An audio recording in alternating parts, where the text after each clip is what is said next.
ধর্ষণ হচ্ছে নাকি নারীদের পোশাকের জন্য? সত্যি কি তাই? নারীদের পোশাকের জন্য ধর্ষণ হচ্ছে? 8 বছরের বাচ্চা, সে একটা ফ্রক জামা পরে তার দুলাভাই আর কি কার সামনে গেছে? দুলাভাইয়ের বাবার সামনে গেছে। আচ্ছা, ওই মেয়েটা কি কালো বোরকা পরে ঘুমানো উচিত ছিল? রাতে কি কালো বোরকা পরে ঘুমাইতো? এই পোশাক, এই জামা, এই একটা বস্ত্র কখনোই আমার ইজ্জত বাঁচাইতে পারবে না। আমার দেশের সোনালী ছেলেরা, আমার দেশের মুক্তিযোদ্ধার যে রক্তটা আমাদের শরীরে আছে, এই রক্তটা আমাদের মেয়েদেরকে বাঁচাবে। আমার ভাইয়েরা আমার ইজ্জত বাঁচাবে, আমার বাবারা আমার ইজ্জত বাঁচাবে।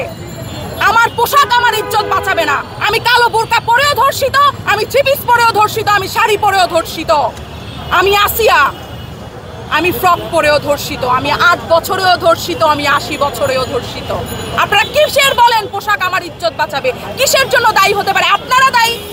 বাংলাদেশের যেই সমাজ বিচার করছে না, যেই সমাজ দেখেও না দেখার ভান করছে ধর্ষকদেরকে, তারা প্রত্যেকেই ধর্ষক আমার দৃষ্টিতে। অন্যায় যে করে, অন্যায় যে সয়, প্রত্যেকেই সেম ভাবেই অপরাধী। আপনি বলে না যে মশার সাথে আপনি করে রাগ করে মশারি পুড়ে ফেলছেন আর কি, বিষয়টা এমন হয়েছে। আরে ভাই, আপনি দৃষ্টান্তমূলক শাস্তি দেন। কার বাপের ক্ষমতা আছে? বাঙালি কিন্তু ভিতুর জাতি, ভুলে যাবেন না। যদি দেখে যে একটারে লটকাই মারছেন, একটারে লটকাই শাস্তি দিচ্ছেন না, কাউর আর বললাম না আমি, তার পুরুষত্ব ভুলে যাবে সে, তার এই আবেগ অনুভূতি জাগবে না ধর্ষণ করার জন্য, নিজের বউর কাছে যাইতে ভয় পাবে। বুঝছেন? দৃষ্টান্তমূলক শাস্তি দিয়ে দেখান। আপনারা কিসের বলেন এই সাইট অফ করে দিছি, ওইটা অফ করে দিছি, এই নিরাপত্তা দিছি? কিসের নিরাপত্তা দিলেন আপনারা? আপনারা যখন ক্ষমতায় আসছেন, যখন আপনারা আমাদেরকে বুঝাইয়া দেশটা নিলেন আপনাদের হাতে, আপনারা তখন বলছেন সোনার বাংলাদেশ গড়ে দিবেন, আপনারা দৃষ্টান্তমূলক বাংলাদেশ গড়বেন, দৃষ্টান্তমূলক শাস্তি দেবেন। কোথায়? আপনারা এখন দল গঠন করেন, আপনারা এখন ওই সংসদের সামনে পার্টি ঘোষণা করেন। আসিফ নজরুলের সাথে, ভাইয়ার সাথে কি এই কথা ছিল আমাদের?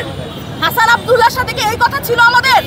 ওদের সাথে কি কথা ছিল ওরা কোনো দল গঠন করবে, নাকি আমাদের বোনদের ইজ্জত রক্ষা করে দিবে, আমাদের নতুন বাংলাদেশ গড়ে তুলে দিবে? আমরা ভীতু, আমরা আবার ভয় পেয়ে তাদেরকে বাহবা দিচ্ছি।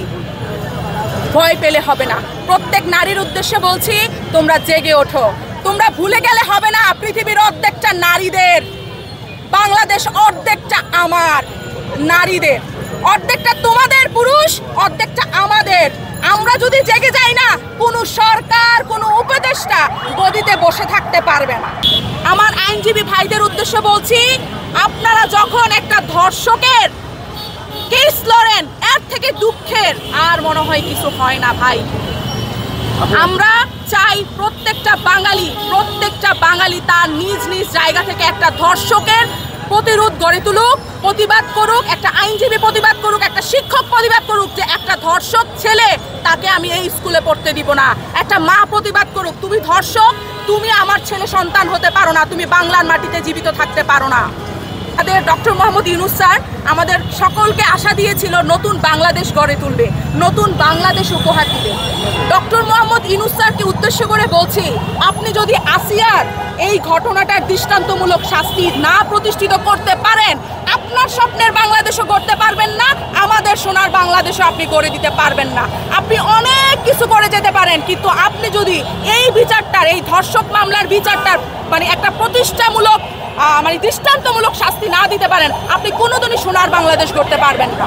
আমি মৃদুল বলে গেলাম। আর যারাই প্রতিবাদ করেছে তাদের হাতে পায়ে ধরে অনুরোধ করছি, তোমরা ঘরে ফিরে যাও না। আজকে আসিয়া দাফন হয়েছে, আমরা দাফন হই নাই। আমি আসিয়া বেঁচে আছি, আমার হাজার হাজার বোন, হাজার হাজার ভাই আসিয়া হয়ে যারা রাস্তায় নামছো, সবাই বেঁচে আছে।